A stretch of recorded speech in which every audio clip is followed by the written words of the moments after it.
Dito tayo sa... Ano pong baryo niya? San Joaquin na. San Joaquin, Santa Ana. Oh, meron pa magic ka, no? Baboy da mo, ayun, oh. Matali pala siya. Pre, alusin lahat natin muna dito, mamix. No? Para mamix na yan.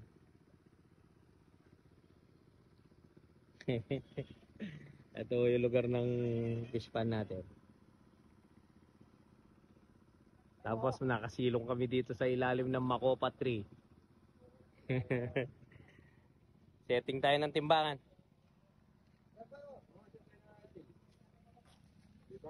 Seset pa. Oh, kalusin po. Para ano, mamaya ilargan na lang natin para makarkula din, pre. No? Si Pare Charlie, siya ang bahala sa fish cage natin kung paano mapasok yung order.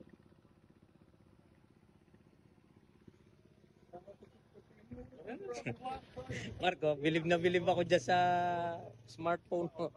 Galing, oh. Laki lang ng lighter.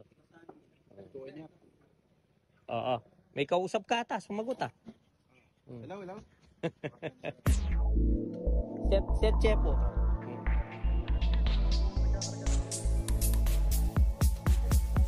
Tutulak ko yung isda natin.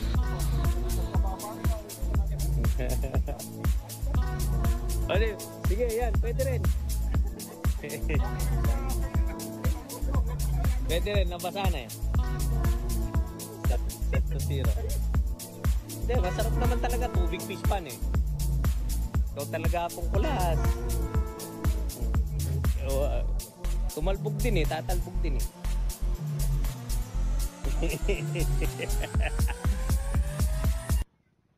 Ayan na si Parin Jo. Kumuha siya ng magic lona, no? Yan. Ito, meron nung natatagong isda to sa kalikot-likuran ng bahay. Ayun, si Parin Edwin na yun, no? Sige, yan, sabay na. Matik na yan, sabay-sabay na.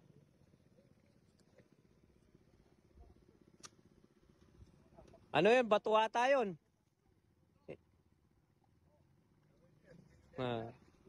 Ayun na si ano, Brad Edwin, ayan na, dumating na rin.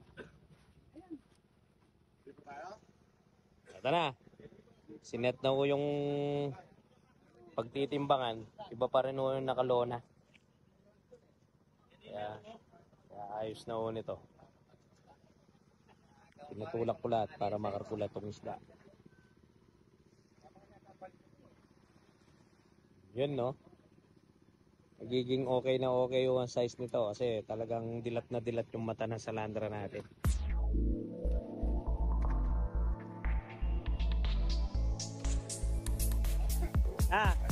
Hapong ko lahat, si Paring Edwin, nasan? Ayun, dumating. Go! Madalang ko lang kasing mapapunta eh. Lagi kasi ako nasa sulok sa arbesa. Pakita na natin.